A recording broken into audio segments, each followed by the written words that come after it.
Hello and welcome to the Animation Triad, your passport to the many worlds of animation. I'm your host, Stuart, and it is my pleasure, nay, my honor, to act as your guide to the world of animated films. With me, as usual, are my co-hosts. Hello, my name is William, and I will be your host to all things Western animated. Ahoy, ahoy! I'm Alex. I'll be your guide to all things anime and Far Eastern. Together, we are the Animation Triad, and we will strive to introduce you to interesting animated films and series that, hopefully, you're unfamiliar with. Heck, even if you are familiar with them, maybe we can show them to you in something of a new light. How this works will happen thusly. Each of us will take a turn a podcast to introduce to you an animated special of our own specialty. And we will also have special segments, guest hosts, animated news, upcoming films, and other goodies to come. So, without further ado, let the show begin. Hello and welcome to a very special Halloween edition of Animation Triad. Ooh. Spooky. Scary. Indeed. Spooky, scary. Indeed. With skeletons, too. Yes, lots of those. Well, without further ado, I am your host, Stu. With me, as usual, there is... The great Will. Mm-hmm. And the tall and gangly, but still oddly attractive Alex. Indeed, Mr. Slenderman himself. Oh, yes. Gasp! Yeah, one of these days I will do a proper Halloween Slenderman costume. You could pull it off, man. You Oh, really yeah, could. yeah. I've got the whole, tall, gaunt, and alien-like proportions. You I mean, just why not, need yeah. something to cover your face, and they maybe... make morph suits like that now. You just need to get the tentacles coming out your back. Yeah. Yeah, exactly. I'm not gonna go halfway. I'm gonna industrial light and magic it up in here. So anyway, yeah. Speaking of tall, dark, and scary stuff, Indeed. Mr. Stu, Indeed. you had us watch something full of this. Oh, this is a childhood favorite of mine. Uh-huh. The film we will be reviewing today is Ray Bradbury's The Halloween Tree. Ooh, one of my favorite authors. Not gonna lie, this guy. I'm sorry to deviate on here. I mean, I liked. You do. I mean, I liked, Brave New World, 1984, but Ray Bradbury's Fahrenheit 451, I always thought it was, the more, sane and less extreme alarmist view that some of those early I could see views. that, yeah. I mean, I love his writing. Yeah. It is phenomenal. Oh, yeah. Just the way he describes things and just the poetry in words almost. Yeah. Is just phenomenal. I mean, of course, everyone knows Fahrenheit 451. That's one of his most famous ones. Oh, absolutely. This, The Halloween Tree, is actually based off of a book by the same name by him from 1972, I want to say. Yes, 1972 is when it was originally published. Oh, man, it's got some pretty sick the artwork. cover art, Oh, yeah. You should, seriously, folks, Google search the art for The Halloween Tree. The original art was done by, if I'm not mistaken, Joe Mugnaini.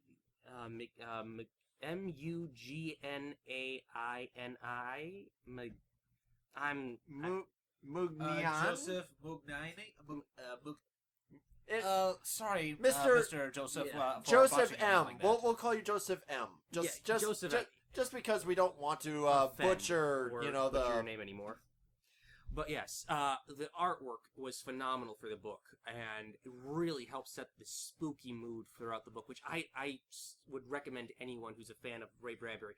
Look it up, find it. Mm-hmm. There is an author's preferred text that was released in 2005. Now, this is a limited edition, and it includes the screenplay for the animated movie, which was written also by Ray Bradbury. Yeah.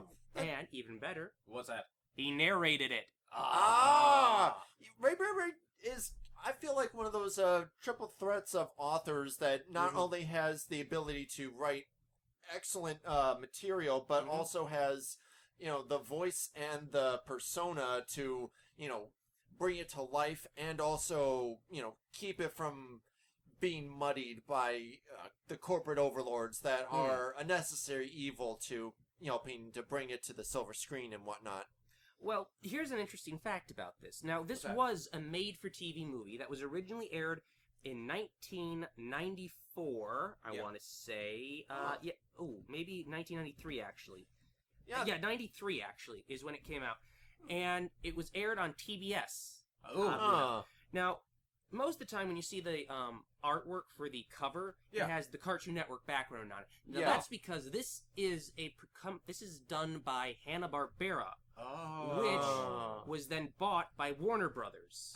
Okay. So there you go. That's why it has the Cartoon Network on it, because it's most affiliated with them, and it still shows occasionally on Cartoon Network. Okay. It's interesting that you say it came out in like the early '90s because the animation and the way the characters moved and everything in the world, just the entire tone, it almost felt like something from the early '80s or even the late.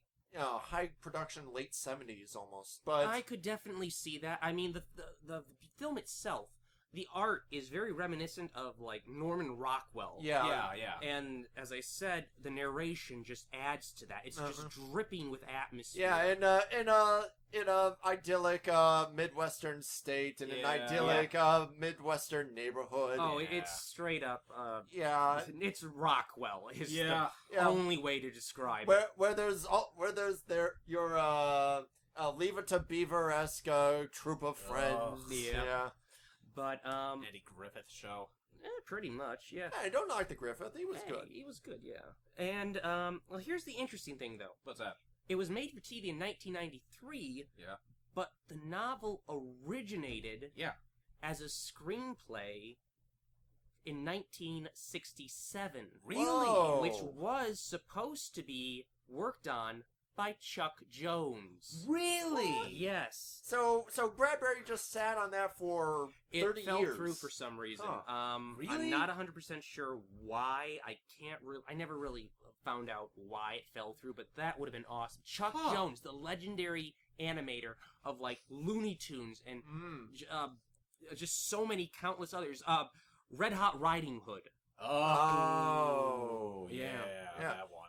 Yeah, so... Yeah, I can kind of see why Warner Brothers would want to acquire, Hanna-Barbera, to try to bolster their own staff, with this. Their back catalog of Hanna-Barbera has a massive amount of not only animation or characters, their sound effects. Yeah. I mean, one of the most classic examples of their sound effects, one of the most famous ones, has to be Castle Thunder. Yeah, it's whenever in Scooby-Doo with a lightning strikes and Chrome and all that. Yeah. Basically, that's a classic sound effect. Okay. Hanna-Barbera used a lot of stock animation sound effects. Okay. Well, if you're looking to bolster your studio's animation department to compete with Disney, I mean, you can't go wrong. Well, it was just they recycled animation constantly, and it was the way they could. It was the only way they could produce the animation on that scale. Yeah. Like Scooby-Doo. And consistently as well. Indeed. Yeah. And, well, the animation for this, like the actual movement animation, the backgrounds are incredible. The movement animation is still pretty decent. Yeah. But nothing to write home about. Yeah, you can definitely see the, I don't want to say like the early Scooby-Doo-esque animation, but it definitely showed, signs of the later iterations, the late 80s / early 90s. Wasn't as smooth as could have been, but it was still decent animation. In my opinion, it seemed to be like its own original thing. It didn't take like any assets or elements from any other things. It didn't bring anything new to the table, but it was still its own original piece of work. In terms of the animation quality. Exactly. Yeah, I mean, I like that the backgrounds weren't always just these static backdrops for the characters to have their few frames of animation, juxtaposed against. It actually... Yeah. There were some, but by and large, there were interactions with it. Some of the more picturesque moments were rather static, but that was because it was just... Let's put it this way. It was scenery porn. Yeah. Pretty much. It really was.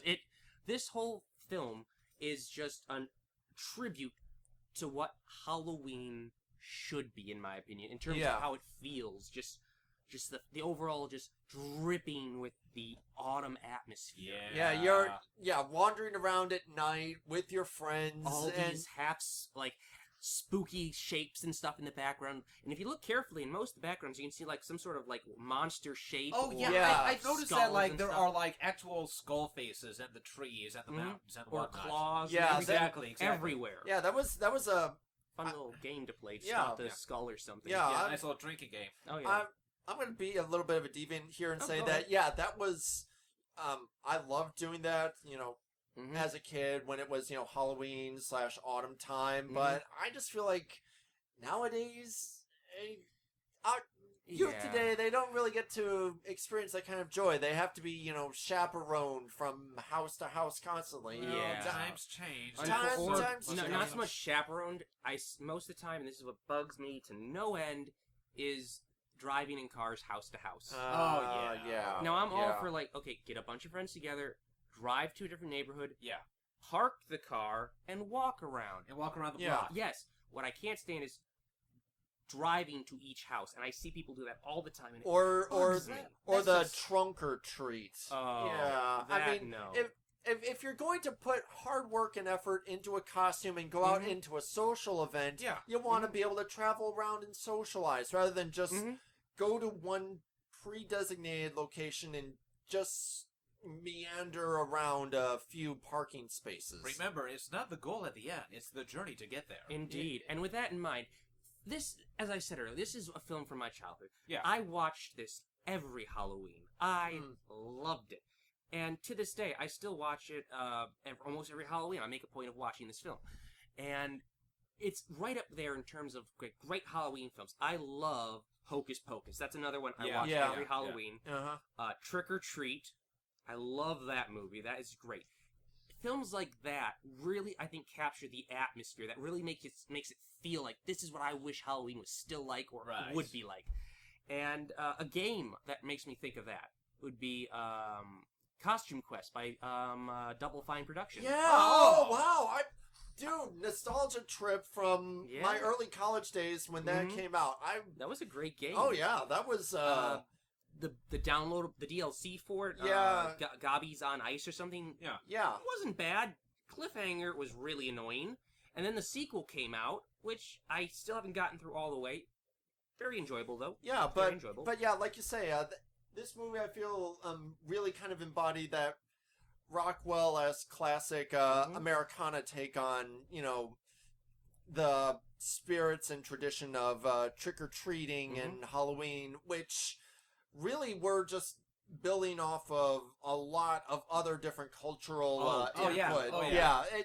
Halloween is, it's a weird amalgamation. Thank you. I always forget that word. Yeah, and it is kind of sad that it's become so commercialized to the point where it's only about the candy and the cheap costumes you find at your local drugstore last minute. But occasionally, I kind of like how this was also a more educational experience. Yeah, it was basically, it's not so much Halloween through the ages as it is Halloween via different cultures as well. And the origins of certain customs and stuff. Exactly. Which I always liked. I mean, it's getting kids to learn, but in a way that they can actually enjoy it. And in not being too preachy about it. Or I'd rather say, kind of like subconsciously inserting the education without saying, oh, by the way, here's the moral. Yeah. Even though they did have some morals that... Which we'll get to, because the moral is quite interesting. Oh, yeah. But what is the story? I was about to ask. Yes, the please. Story. You're the childhood expert. The story is of a group of friends. Aww. 5, to be precise. 4 boys and a girl. Because there's always the token female. Smurfette. Yeah. Smurfette, yes. Smurfette principle, of course. Now, this is interesting because in the book, there were actually 8. Oh, really? Yeah. Huh. And they were all guys.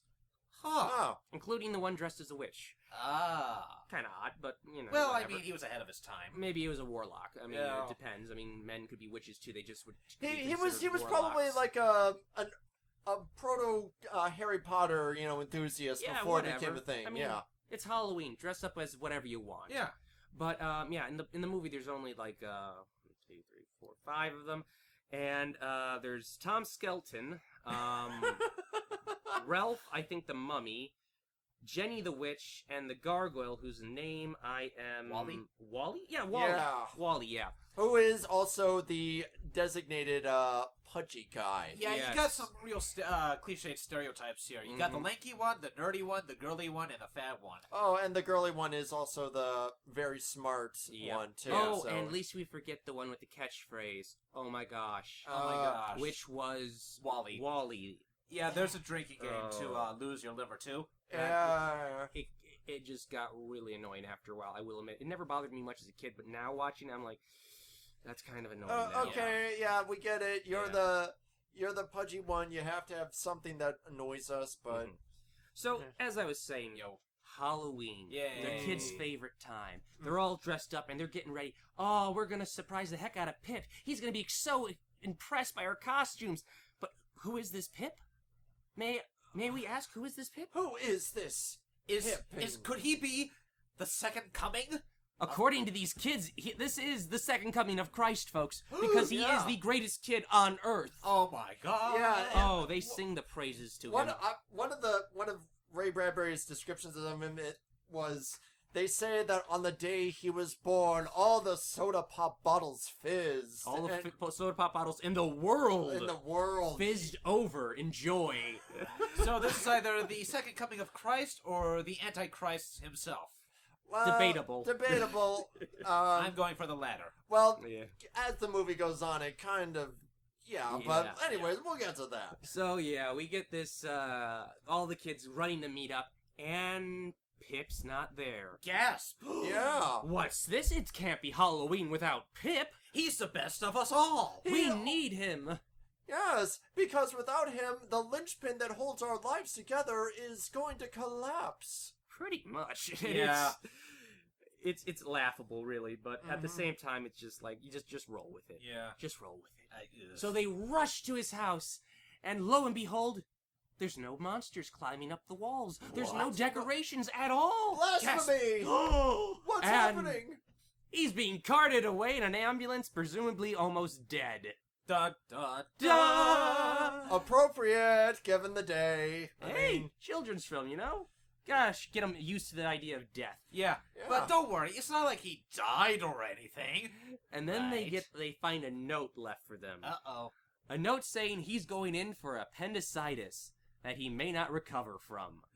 But don't worry, go ahead and enjoy the Halloween without me. Ready, set, go! And they decide they're gonna run over to the hospital and meet up with him. But they have to take a shortcut, yeah? Through the ravine. Oh no! Actual gasp. It was actually pretty good animation during this scene. Yeah. And the narration Ray Bradbury gives describing it is just hauntingly beautiful in a way. For a children's book, he's like the Tolkien of descriptions that won't overwhelm the kids with too much. So he gives them just enough to really let your mind build the picture itself. And the animation too, I mean, no spoilers, sorry, not so much spoilers, but there will come a point in the movie where the supernatural elements start to intervene, but the ravine is kind of like that intermediate period, and you can kind of tell when the trees start, grabbing at them. Yeah, and it's kind of like they're crossing over. Yeah. Definitely, yes. They even describe it as that in the I'm trying to remember the exact narration. I wish I had the book with me, but it's a very cool scene. And as they're going through the ravine, they spot Pipkin. But he's not in costume. What? I know, and he looks a little bluish. And transparent. It's just a trick of the moonlight. Of course it is. Why wouldn't it be anything else? Pip's still alive and well. It's all a joke. It's a prank. That funny guy. That Pip. He's the second coming. Yeah, he just paid the ambulance to come, because ambulances, are so cheap, you can just call them at whenever. And that's how they work nowadays. Oh, yeah. Yeah, but where is Pip running off to? He's running off to what appears to be the Addams family's home. Da-da-da-da. Da-da-da-da. We better stop so we don't get sued. Yeah, good point. Okay.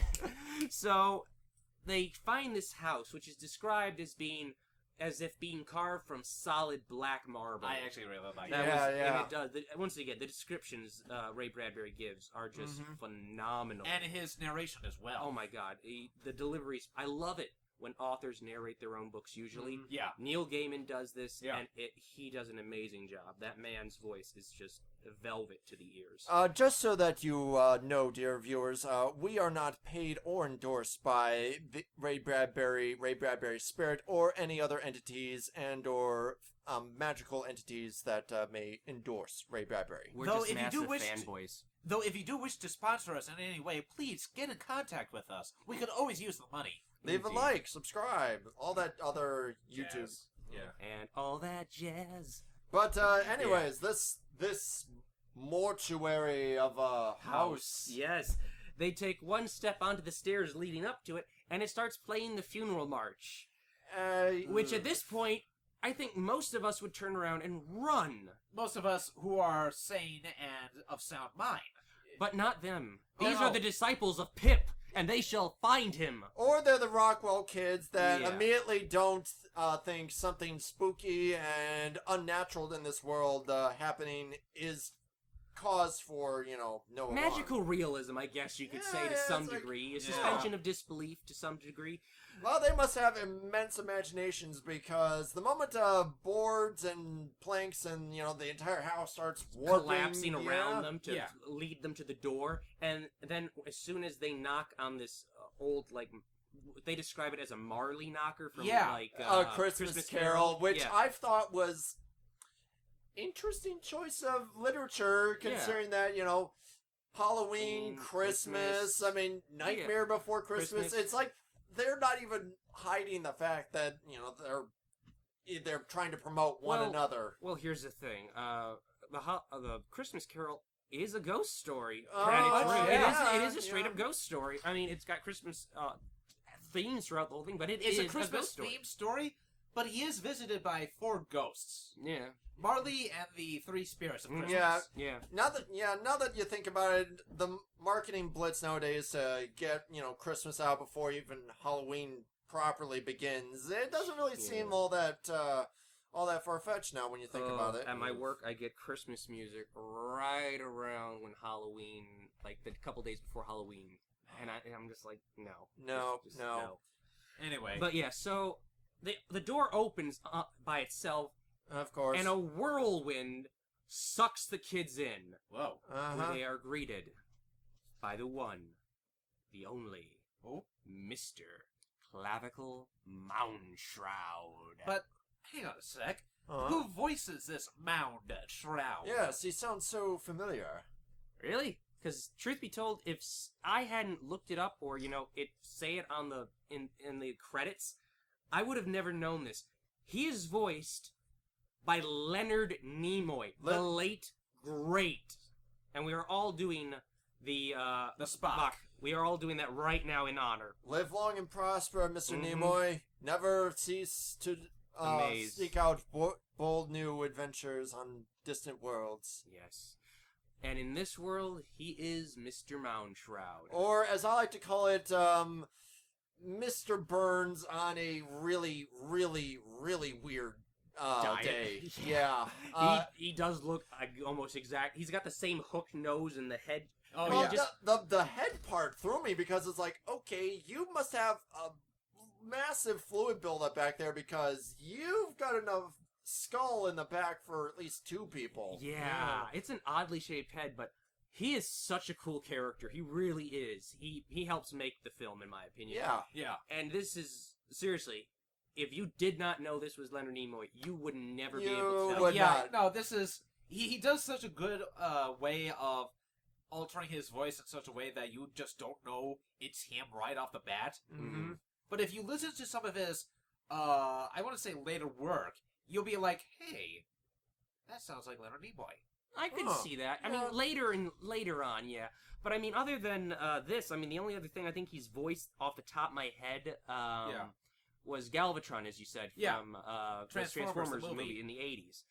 Which, also, oddly enough, had Orson Welles in it. Oh, yeah, as yes. Unicron, the Chaos Bringer. Yes, but, yeah, Anyway, we're bringing all the literary and voice acting greats. Yeah, but, anyways. How does Moundshroud treat the kids when they first meet him?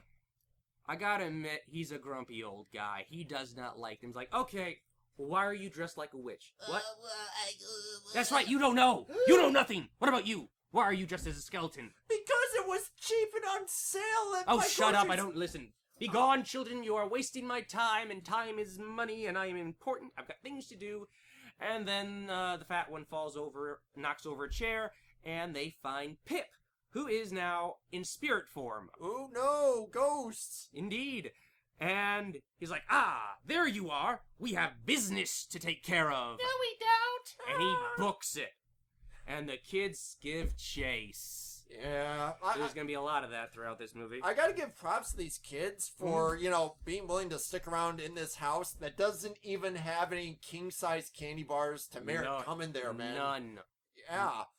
Oh, they really just came there because they saw their friend running in that direction. Yeah, I mean... Truly, this Pip fellow is the center of the universe. For them to forsake their God-given duty to, bum candy off of everyone in the neighborhood, nay, twice over. Oh, they could have. In the amount of time they spent on this journey, they could have gotten buttloads of candy. They could have... 2 pillowcases worth of candy. That's all I'm they'd saying. be splitting at the seams, bro. Yeah. So, there's some love here. Exactly. Yeah. So they chase him around the back of the house, and they come upon the titular Halloween tree.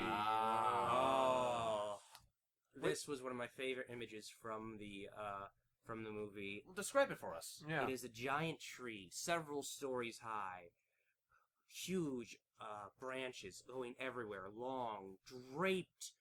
Every branch is covered in carved jack-o'-lanterns with lights streaming from them. And it is just beautifully drawn. And I actually use that as a background during Halloween. I actually, if you guys remember a few years ago when I had my Halloween party, I did up my tree in my front yard like that. Oh, I bought about nice, 100 jack-o'-lantern pails from resale shops, old ones. Nice. And I got glow-in-the-dark sticks. You know those glow sticks? Yeah. Popped them in there and hung them throughout the entire tree. That's clever. Yeah. It was a bugger to do, but it looked so good. Yeah, I've got to give props to Hanna-Barbera for not just copy-pasting a lot of the jack-o'-lanterns that are on said tree either. Yeah, Each of them was different. Each of them was unique and, I mean, made for TV movies. I mean, usually some people or companies take that as a license to just sort of slack off and, cut corners wherever they can. But this one was actually pretty good, I gotta admit. There was some love put into this movie, I must say. You can clearly tell that. Yeah. And that's why it stays dear to my heart, in all honesty. You can definitely tell the love. And of particular jack-o'-lantern importance was, the Jesus figure to all children, Pip himself. Yes, at the very top. And he's climbing it, and Moundshroud's like, don't you touch that! And he's like, I'm gonna touch it. Don't you touch it! I'm gonna touch it. You can't tell me what to do! You ain't the boss of me! You're not my dad! Oh, don't make me get the switch, boy! And he grabs it and shoots it across the sky. Whee! Through time and space, basically. No Doctor Who theme, but you all get the idea. You're thinking it in your head. Yeah. Yeah. So the kids are like, what happened? And Moundshroud's like, you done goofed. Yeah, because now I have to spend my whole night trying to track this little bugger down. And you know what? You're coming with me. Because you don't know jack shit about Halloween, and he might listen to you more than he does me. Well, all right. But there better at least be some Kit Kats for this one. We'll see. Now get over there and make a giant kite from barbed wire, old pieces of barn, and strips of circus flyers that come to life and stare you. Yeah, that kite was I've never been the biggest kite enthusiast, but I'm kind of well versed in demonology enough to know that if the kite you're making is animal themed, and the animals are grunting and staring at you, you might be looking into the wrong hobby. Yeah, I think you picked up the wrong. I think you didn't pick up how to build a kite. I think you picked up more of the Necronomicon at this point. Ooh, yeah. So they used the kite to fly through the air, acting as its tail. Physics. Props to the girl dressed as the witch, because she was hanging on by one hand to the guy in front of her and holding the rest of the group behind her with the other. I want to know what workout regimen she is on. Yeah, because that was just... apparently something that involves the multiplication table. Oh, yeah, because she's also terrified of heights. More on that later. Wacky zany antics. Yay, and she proceeds to start calculating really high up, like multiplying by... three-digit numbers. Three-digit numbers up into like the thousands and stuff. So I gotta admit, that Congrats, Miss. You are better at basic mathematics than a lot of adults these days. To some degree. Including us, and we're theater students. You just answered your own question right there. Yeah, pretty much. Yeah. So... Anyways, they go into the sky and they fly into what Moundshroud refers to as the undiscovered country. Oh. I always liked this because they're not so much flying back in time. Yeah. They're flying to a period that was. Ooh. So instead of time traveling, they're going to a version of that time that existed back then on Halloween. So versions of these far off and mystical lands where English is still the spoken language, so they basically it's like confused. Every Halloween night is frozen forever. Oh, that time period. That's the way I interpret it. Now, okay, I might be mistaken, but that's the way I gathered it, because the stuff they do can't really affect things. Right. Kind of like the Rorschach blot of Halloweens. It's like you get into there and it's, what you perceive, just so your mind doesn't get overloaded by the culture shock. So where do they go? They go to ancient Egypt, of course. Oh, yeah, because they're renowned for their Days of the Dead. Then again, their entire civilization was, pretty heavy on the whole death. Yeah. Their entire religion was basically how we prepare our dead. Yeah, pretty much. And they see a bunch of spirits wandering around, getting food from the houses. Yeah.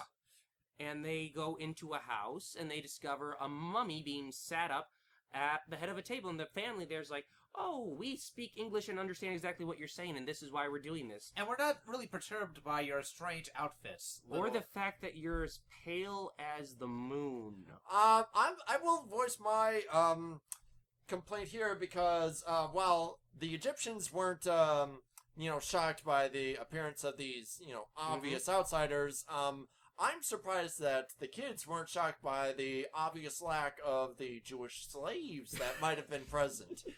There is a distinct lack of them, yes. Yeah. Who knows? It may have been after the whole Red Sea thing. Or it might, maybe this is just their interpretation of leaving food out for the dead, i.e., trying to keep their firstborn children alive. Oh, Alex, we already figured this out. It's the Norman Rockwell version of Egypt. Right, where what's his face played Moses. Charlton Heston. Yeah. Charlton Heston. Yep. Yeah. Good point. Yeah. Yeah. Still a great movie, but you can't go wrong with the classics. But so they're looking for Pip now, and they go into one of the pyramids. That and are violently dragged into the pyramid by a roll of mummy wrap. Yeah. Little segue here. I actually did try going as a mummy one time during one of my Halloweens. Mummy Kid, while going out, his dad was, wrapping him in gauze and medical gauze and whatnot. He's like, well, I hope no patients need any bandages or emergency surgery later tonight, because he had to use all the gauze. And as a kid, Mom and Dad probably spent a good hour wrapping me in cloth and toilet paper. And by the end of the night, you think the mummy idea is good, but when the safety pins and the knots start to unravel and... Or you just start sweating in it. Or worse, you have to go to the bathroom. Exactly. Which they even make a point of. Yeah. So, word to the wise, if you are considering doing a mummy costume, take that into consideration. Mm-hmm. So yeah, they're pulled in and they meet up with a stranger in a sarcophagus. A familiar-looking fellow. Who they can't seem to recognize as being Moundshroud. Despite the fact that he doesn't try to disguise his voice or hide his face, despite wearing a mask that fits perfectly over his facial features. And they start talking about the Egyptians' belief in the afterlife. About the sun god Osiris and his brother Seth. Yes. And it's actually very interesting. I actually thought that as an introduction to some of the themes of Egyptian mythology, it's a very decent little intro to it. Yeah. And then Ralph, the mummy, attempts to save Pip, who is being mummified. Yeah. Unfortunately, no brains being extracted through the nose or other entry point to the head. Just a sarcophagus that would confuse the living heck out of any Egyptologist. It's designed so that it has Pip's face, a baseball cap on his head. Baseballs, don't forget those. A bat, and a slingshot. Yes. So, they're trying to mummify a Jesus version of Dennis the Menace. Pretty much, yeah. So, they rescue him from there, and then they move on to, Well, I gotta say... What is it? Another thing that bugged me about the Egyptian... There were no card games. Oh, you are right. I know. I had to say it. We were waiting for Yami to show up. We were waiting for the giant dragon lord that had a, demonic head, yes, and a very distinctly phallic dragon part on his protruding from his nether regions. Yes. Let's just say this might have been inspiration, or wishful thinking. It's the nerdy internet guy in me. I just had to take a jab at you. Secretly, part of him was hoping that all of a sudden it would go, it's time to do. Ladies and gentlemen, we are in fact nerds. Yeah. Oh, unapologetically, folks. Okay, so we're moving on from Egyptian time, and we logically go to the Middle Ages. The Dark Ages. Oh yeah. Dark. There is emphasis on the dark. There is a distinction. Middle at least had some progress. Yes. And they're talking about the Dark Ages, and they talk about how around the time that we celebrate Halloween would be considered the new year for them. Yeah. And that was actually a very interesting fact that they dwell on for a little bit. That summer ends and winter begins, and thus a new year starts over. Yes. So I always thought that was a neat little aspect. They touch on that briefly, and then they land in Stonehenge. Yes. Yeah. The Stonehenge, folks. So, that's right. Not Brickhenge, not Hayhenge, but Stonehenge. I've kind of got the sense that they were maybe at first a little bit confused about, okay, should we do Old English or Scotland or Irish? It's an amalgamation, as you said. Yeah, amalgamation. They jump all over Europe throughout these next couple segments. I was kind of thinking that if they did go to do the whole witch route, they would end up in Salem, Massachusetts. Yeah, that'd be a little too dark for this special. Hey, we're going with Dark Ages. Well, true. Yeah. Or Hollow the Witch. Hey, that was a good movie. Yeah, but oddly enough, Michael Barnes, our voice coach, worked on it. Really? Oh. Yeah, he did the voice. He helped with the actors to develop their accents for it. Oh, makes sense. Yeah. But you bring up the witches, and this film portrayed them not so much in the mystical light, but more not the weird sisters. Yeah, more the intellectual, which I found what very it interesting. Stems from. Which is basically stems from wit. Yeah. And basically they were saying that, witches were just women who were smart, and as a society, unfortunately, they've been persecuted to this day, even unfortunately. Well, when anyone that's smarter than your average bear kind of tells you, maybe you should stop throwing your garbage in the water you drink. Yeah. And wash your hands. And take a bath. Yeah. Or just basically do anything that is instinctually natural to keep yourself alive and healthy. It's strength in numbers, but your intelligence kind of So this whole segment where they're going through Stonehenge, they talk about how the belief was that during this time of the year, spirits could take on animal form and come back to the human realm. Yeah. And that was actually a really cool scene with them showing Pip running as a shadow through Stonehenge, slowly turning into different animals. I got kind of a original Fantasia vibe with the with the Chernobog scene. The next segment that comes after this reminded me of that. Yes, definitely. But how does this segment end? With a good old witch hunt. Basically, no one expects the Spanish Inquisition. Number one to a loved one is surprise. What about you, sir? Yes, I was getting to that. Yes, all the heathens and true demonic conspirators will burn in eternal hellfire, but that's okay. The kids can chase after their friend Pip all day long. Yay! And they chase after him, and they fly away on broomsticks. And it's at this point that the kids are starting to wonder, Pip's not sounding too good right now. What's going on with this? He's, come on, come back to us. And they're like, I can grab onto a ghost. He's slowly becoming more corporeal as it goes. And then they reach France. Oh, man. Specifically, Paris. Paris, indeed. And they land in the middle of a rather familiar square. Well, it would be if the building itself was fully completed. Oh, yes. And, and we're just missing a certain hunchback. Yes. And a certain deacon, perchance, who is... yes. Yeah. Oh, he's currently busy, I think he's persecuting the gypsies. And releasing a kick-ass rock album. Oh, You know you'd listen to that. Oh, yeah. God, yeah. Oh, hellfire. Love it. But, so yes, they're in France. It's Notre Dame Cathedral, and I gotta say, this was a really cool segment One because of the best animated, too. I mean, the chubby kid who dressed as a gargoyle.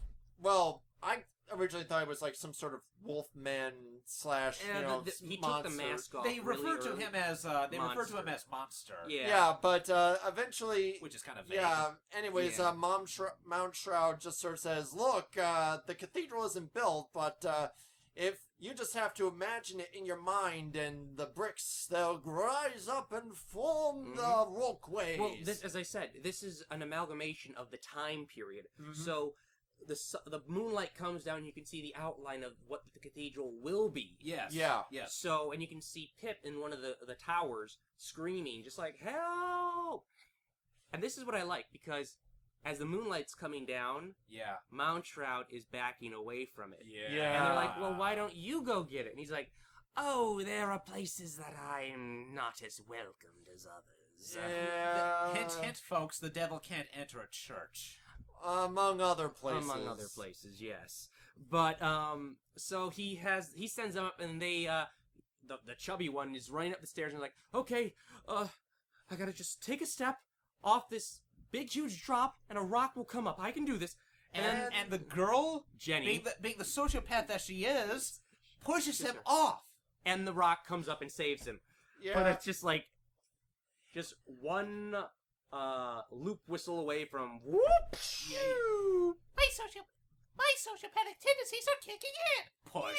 Yeah. But no. Seeing the individual pieces start flying up, and the music is also really good. Just very atmospheric and just sucks you right into it. Yeah. Beautiful to watch. Yeah.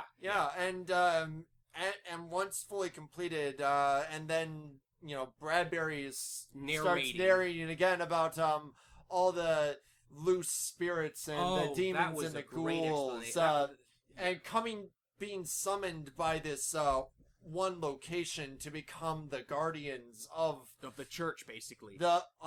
Forged of marble and obsidian. They actually became what, Will? They became Stone Americans, or as we like to call them, gargoyles. Indeed. Well, no, the French. French the American. politically correct term would be gargoyle français. Ah, yeah. Look at us. We're being culturally sensitive. I like it. Social justice warriors for the win. Boom. More on... Yeah. But, yeah, the formation, the gargoyles themselves, again, not just stock. They had one model. Oh, and they were all different, and that actually looked. And the scene where they're summoning all these monsters and demons and spirits. Yeah. That's the Fantasia scene that I got. It was like, you know. I was just waiting for the dawn. Oh, it was really cool to look at. Yeah. And then it gets a little creepy, because then we learn what happens if Pip becomes too corporeal in his current state. And what happens? Well, he's a loose spirit, and he was summoned, and all the loose spirits became gargoyles. So what happened to Pip? Pip basically is fused to the church, the cathedral, and can only speak when rain comes out his mouth or the wind blows across his teeth. Which is weird, because he's talking in complete sentences, though strained, but I kind of feel that his speech should have been more like rainwater's coming out of his mouth. He should have been more like... pretty much.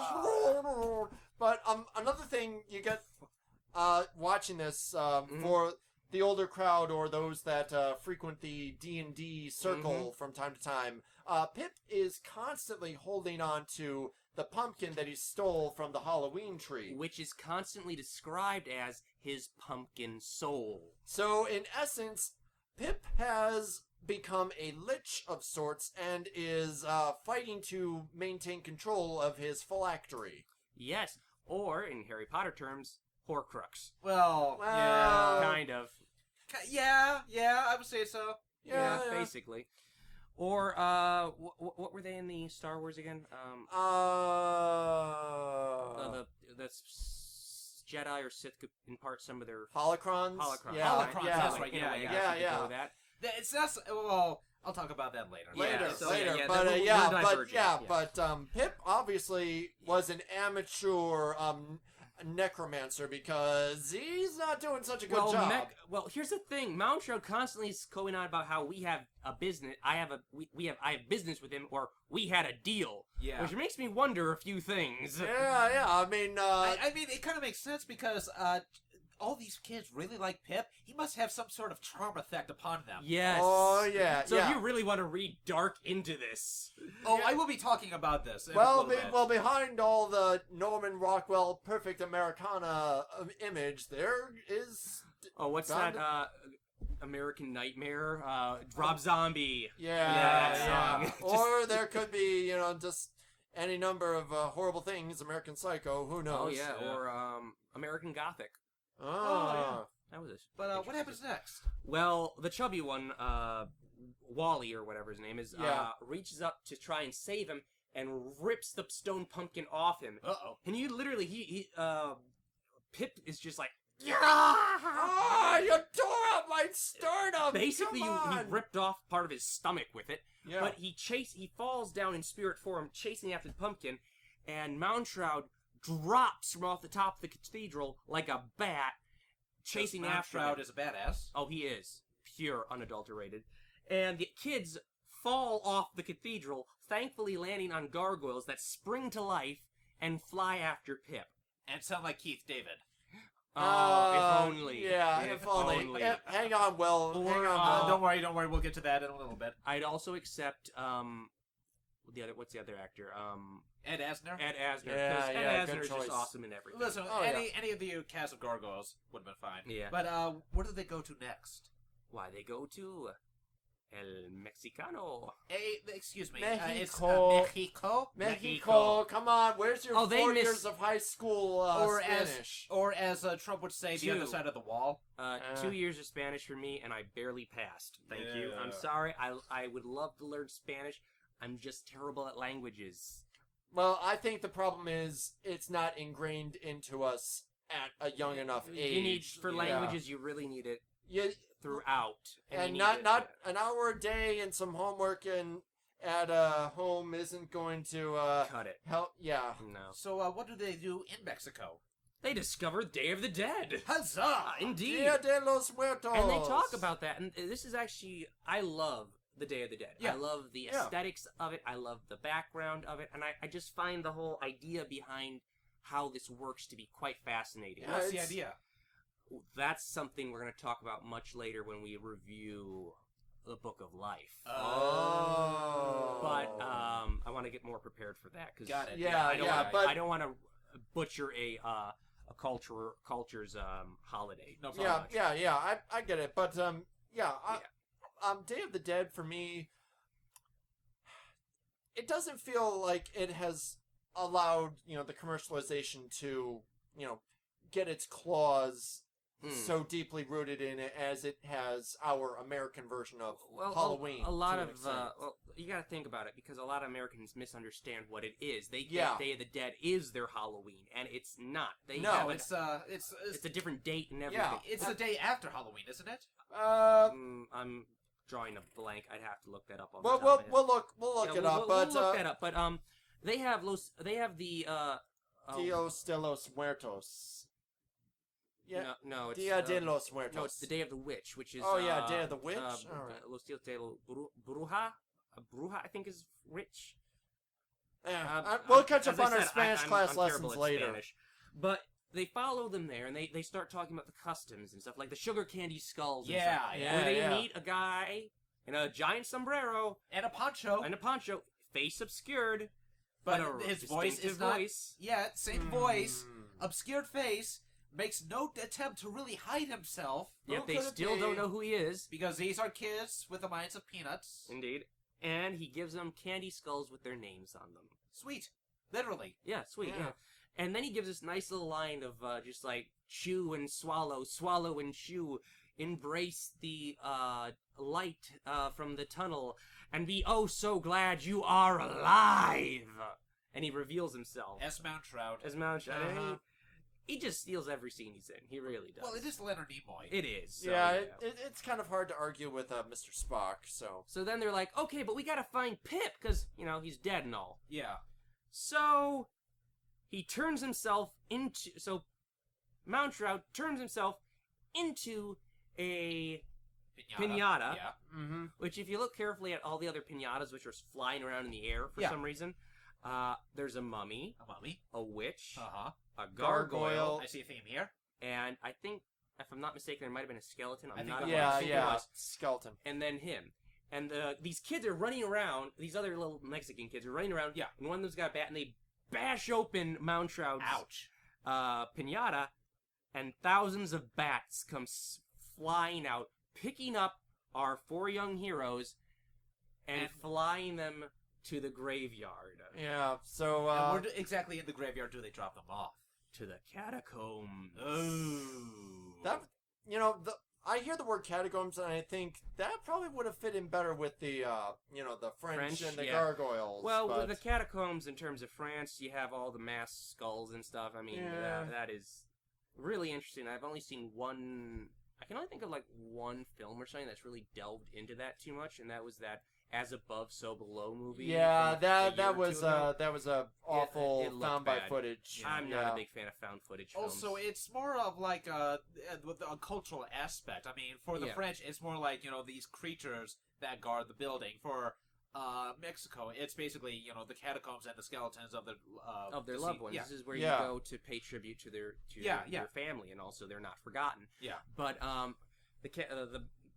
I think the book does a better job of describing the situation with the catacombs and all. Oh, you've only got 70 minutes for this film? It is only actually 69 to be precise. Oh, okay. But with the credits and all, it's another minute. But whatever. So they go down, and he says, "This is where all the fun and games ends. This is where we have to get Pip." Ooh. So Tom Skelton, the last one to do anything. The lanky one. The lanky one dressed as a skeleton, of course. Of course, hence the name. And he goes down there. Well, they all go down there. Yeah. And there's all these basically mummy-type things. Zombies. Emaciated, zombies looking. They look like zombies, basically. I mean, it is Halloween. Yeah, it's Halloween. Yeah. So they're all just laying out there, and at the very end, you can see Pip and his pumpkin soul slightly going, slowly fading. Oh. Ooh. You didn't notice that, right? No, I didn't. Yeah. Oh, yeah, it was slowly fading. Really? He was becoming more and more corporeal. Oh. And they're saying, if we don't get him now, he's going to basically become one with that area. Ooh. Remember what happened when he was in the cathedral? Yeah. So he was going to be like that. Like, if we don't get you out of here, people will come and pay pay money to come see you. He'll be a circus attraction. Basically. He'll be a nationwide icon. So then Moundshroud says, all right, boy, what have you learned? Why do you dress as a skeleton? And he says, well, because if we learn to accept death and not fear it, we can basically overcome it. Demystify it. We can look death in the eye. We can look at eye to eye. Yeah. And I think that is something that not a lot of kids' films talk about. I really like that because it really is a moment where kids can take it and sort of learn from it to really think about it. Yeah. Oh, then again, what they're doing, the whole rest of the film kind of defeats that whole point Well, because trying to bring him back from the dead and all. Yeah. But the only other time I've really encountered like a children's book, this might be more young adult really, that dealt with death on that topic, would be a book called Sabriel by Garth Nix. Why does that name sound familiar? What, Sabriel? Garth Nix. Oh, Garth Nix. He wrote the Seventh Tower series. He wrote Keys to the Kingdom. Alright, okay. He's written a bunch of stuff. A really great writer, I will say that. Sabriel, in my opinion, it's a trilogy of books, I believe. Okay. Really good read. Some of his best. Keys to the Kingdom, pretty good one. Very interesting. Follows some really kind of masonry ideas in terms of how the universe is structured and stuff. Very interesting. Okay. But he's writing down to his audience, I feel, in that series. Got it. But back on subject. Yeah. So he's like, I've got to face the fear of death to get to my friend and save him. So he runs past all these corpses that start reaching out trying to grab him. Which I feel kind of defeats the purpose of saying, like, look, if you stare death in the eye, it's not that scary. Kinda. It doesn't mean it doesn't mean death can't be scary. It just means you have to overcome your fear of it. True. But when you have literally death incarnate coming at you, I think even the strongest of willed individuals will go, yeah, something's not right here. I have every right to be scared. Yeah. So he gets over there, and he sees his friend. He's like, you gotta come with us. He's like, I can't come with you. I'm stuck. And Tom breaks down. And if we're using the Jesus analogy, he reveals that he is, in fact, Judas. Oh, the traitor. Where is his 30 pieces of Tootsie Rolls? No, it was 30 chocolate Hershey Kisses. Oh, even worse. I know. Because he secretly wanted something to happen to Pip so he could be the leader of the group for once. How selfish. I know. And he says, and Pip forgives him. Of course he does. He says, you will be with me on Halloween next year. Whatever. So he's like, okay, I understand now. And he takes the pumpkin, and Moundshroud wisps it out of his hands, and Moundshroud now has it. And Pip's spirit goes flying back to the present. And we're pretty much confirmed at this point that Moundshroud is the Grim Reaper or some agent of the devil. Yeah. What is the actual term for it? It's, 1 second. The actual term for what he is, I believe, is a psychopomp. There's a word. Yeah, psychopomp. Technically speaking, Hermes from Greek mythology was also one. Yeah. Not so much the reaper of the individuals, but sort of the guide. The guide to the soul. Someone who takes a recently deceased person and guides them into the next stage. Yeah. So, and the whole deal was he was just trying to usher Pip on so he wouldn't become stuck here. Yeah, everyone's got to, follow the natural flow of things. Otherwise, you end up in a bad situation. In other words, Moundshroud was the good guy trying to do his job, and Pip was the one who was upsetting the natural order of things in order to become a lich. Pretty much. Note to all you kids, just because someone is a Scrooge-type character doesn't mean he's evil. Exactly. Don't judge a book by its cover. Sometimes business has to be taken care of, otherwise things get bad for all of us. And then you have the Dawn of the Dead. Pretty much. I'm just saying, Pretty much. If he hadn't, who knows? Yeah, Pip would have been patient number 0. 1. Yeah. Apocalypse Z. Yeah, I like that. But so then the kids were like, "Wait, you said if we came with you to help you, we could save Pip." Yes, I did say that. And you did save him from a fate worse than death. Congratulations. He's still dead. yeah, hey, he's not stuck in between the worlds and trying to eat your brains now, so count your blessings, kids. But that's not good enough for them. No, Oh, Tom Skelton has to atone. He has to atone.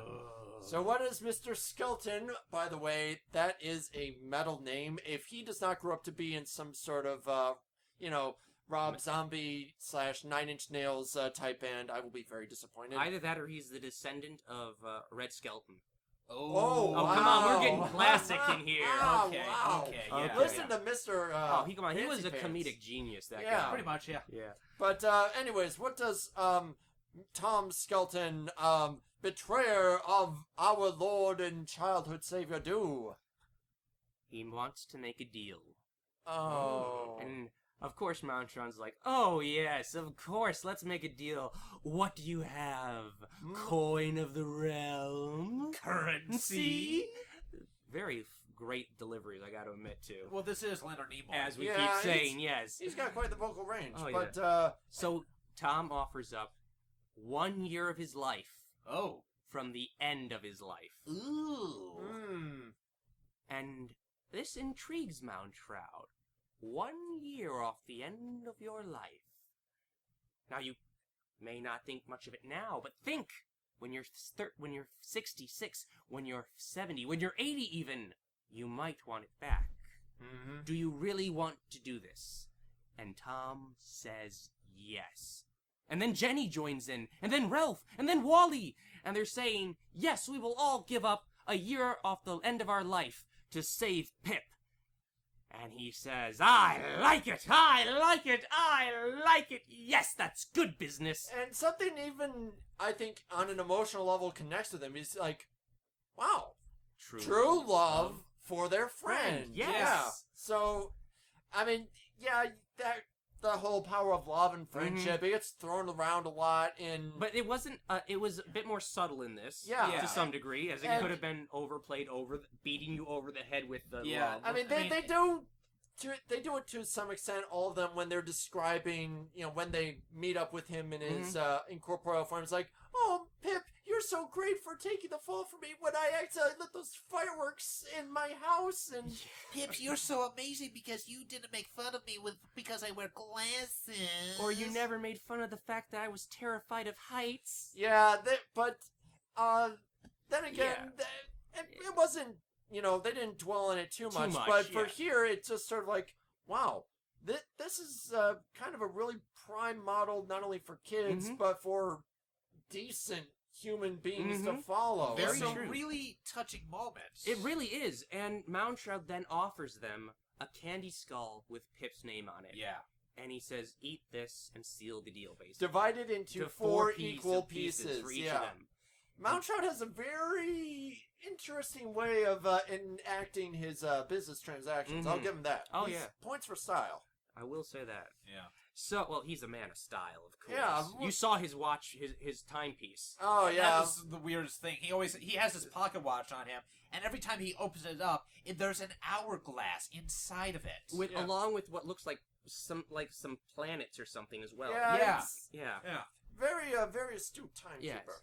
Well, his business card that he shows them, if you look at the very bottom, his title is Moundshroud and then Time Management, which I thought was hilarious.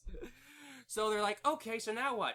Now we go home, and he flies them through the portal, basically through time and space, and they The see realms, and everything. all these other things, and they land back at the house, the mansion, and they're like, but where's Pip? Well, I did say tonight was full of tricks. Here's your treat. Go find him. And they rush off to find him at his house. He's back. His pumpkin soul, in pumpkin form, is there, lit in his window, and he's looking out of it saying, hey guys, I think I smoked a pack of Marlboros or something because my voice sounds extremely strained. This is what happens when they take out your appendix, I think. Yeah. Yeah. To be fair, though, they must have been giving him some very, very good anesthetics. Oh, yes. Only the All best. the best morphine. Because he's like, I had a weird dream. And we get, and you were there, and you were there. And you. And Auntie M. Yeah. And they're like, what are you talking about? We didn't do anything. Well, thanks anyway. Wink. Yeah. Basically. Remember, I'm Jesus. Yay! Yay! And then... I've risen from the dead. It's Easter today. Yeah. But I like the final parting shot because, after that and Ray Bradbury's narration, you get one last, scene of Moundshroud blowing out his own candle. On the Halloween tree, which is, in true to pumpkin fashion, looks like this crumpled, disgusting yet... gourd. It looks like a squash almost. Kind of. Because the stem on it resembles his nose. And it does. Let's face it, that is one heck of a schnoz. That is. Yeah. You that. can poke out an eye, just turning his head. You could do some serious damage with that thing. So then the film ends with Moundshroud turning into a shroud of mist and a wind, actually, and sucking up all the pumpkins from the tree and flying away. Carrying off all the souls of the deceased. Yeah. Except for one. Which shone brighter than ever before. Jesus! I mean, Pip. Pip, yes, Pip. Yeah, Pip. Thank you, my 4 loyal disciples, for giving up part of your souls to me. Especially you, Judas. Yeah. We appreciate that. But here's the thing.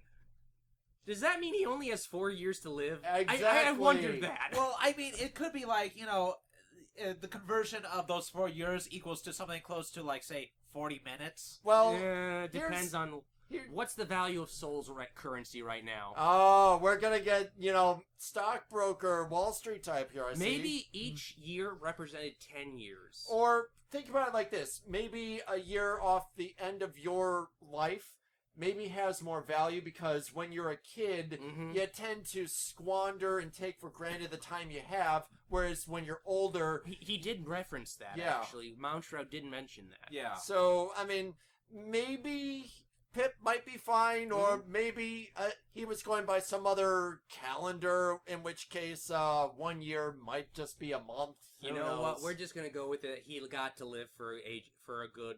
He got to live. It's a kids' movie. We're gonna go with that. Yeah. We are obligated to give you all a happy ending. Yeah, we need to. But it should also. So, what did you guys think of the film? I liked it. The story, the lessons really were very informative. The one real problem I have is Pip, because and here's my description. I mean, when the kids are getting their Halloween outfits all ready and raring to go, they're like, oh boy, Pip's gonna love this. I'm gonna outdo Pip this year. No way he's gonna beat me. Exactly. Pip is like the cream of the crop in this small community. In a way, he comes across as a Mary Sue character. Pretty much. But here's the thing. I can only imagine that when his soul left his body and Moundshroud took him in, he was like, okay, kid, here's the deal. You're dead. Get that through your head. You are dead. I don't care if you're confused. You're dead. You see that pumpkin up there? That's your soul pumpkin. That stays there. You take that off and you carry it around with you. You're going to become an unnatural thing, and it's going to suck for the rest of your existence. Don't do that. Stay here. Wait until I get back. I've got some guests in the foyer. They're going to be. I'll come back and I'll take you through the steps. And then what does Pip do? He disobeys. He disrupts the natural order of things, and he leads goes off them on this chase throughout time and space and history. Pretty much because, hey, shits and giggles. Screw you, old man. You're not my dad. I'm going off and doing my own thing. Speaking of which, I'm wondering where Pip's parents were in all of this, because it seemed like that appendicitis crisis was kind of a sudden happened right then. And well, in the beginning, so you think they did? They show them getting into the ambulance. Exactly, they show them actually getting into the ambulance before it drives off. Yeah, but you think that leading up to Halloween, they would have decorated the house a little bit. It felt like this was... You could see that they had been decorating and they tore it down. Oh. Like, why did you tear it? If it's a 911 emergency room situation, you don't have time to tear down the decoration. Yeah, to just start... It was kind of weird. Yeah. Like, did you decorate the day of Halloween? Yeah, or... I can only imagine the conversation being like, honey, you better take down those jack-o'-lanterns. Oh, why, dear? Our son's appendix burst. We gotta take him to the hospital. Oh, drat. Yeah, I was so hoping to celebrate death and, the afterlife and today. all that, and, it just seems so inappropriate. Our son could die, so let's just take all the decorations down. But, honey, we have to take him there. Oh, the ambulance is on it, so we got some time. Let's take down these decorations. Mom, Dad, my side feels like it's burst into flames. Oh, just walk it off, son. Oh, take a chill pill, son. This is Rockwell, America in the 70s or early 80s. 50s, I guess.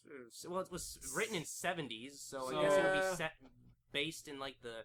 late 60s, early 70s? Yeah, I'd say that's when the story was written. Yeah. Back when, the cars were cheap and milk only cost a nickel and the picture shows were 2 for $1. And women were in the kitchen. Let's not go into where the other races were either. Yay! Yay! Political correctness. We live in it. But, I liked the movie. I did.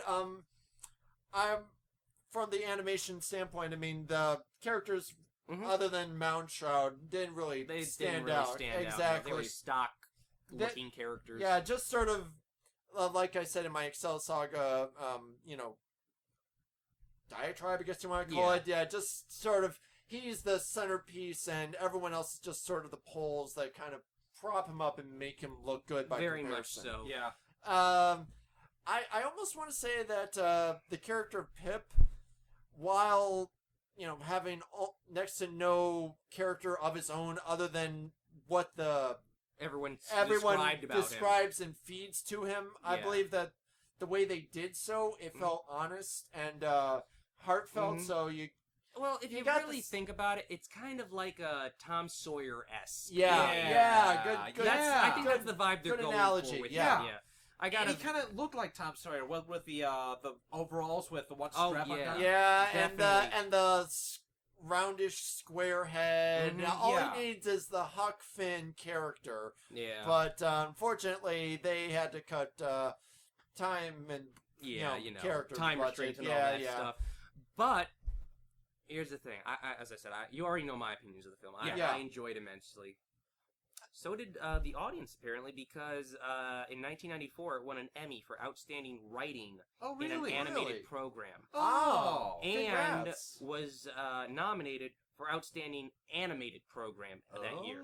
Wow, congrats, So, Mr. Bradbury. yeah. I mean,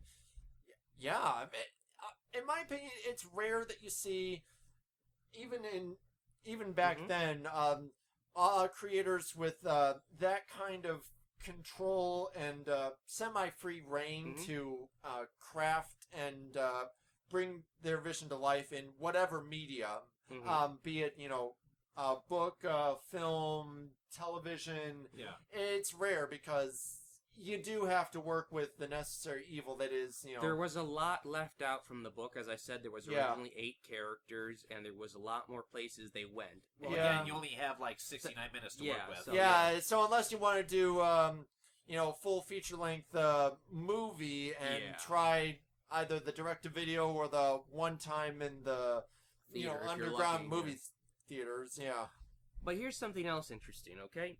So, when I first saw this, I didn't see it on TV. I saw it on sale at, I think, Sam's Club or something. Yeah. Back in 95 or 4 or so. And I got it on VHS. Woo! VHS! I still have my old VHS copy somewhere, and I would watch that to no end. And I actually watched it so much it started getting a little worn. Oh, yeah. So we all did that with our wanted favorites. to find it on DVD. Yeah. And I couldn't for the longest time. Oh. And I had to go with a digital copy someone ripped from a VHS and uploaded online, and that's what I used for a long time. Yeah.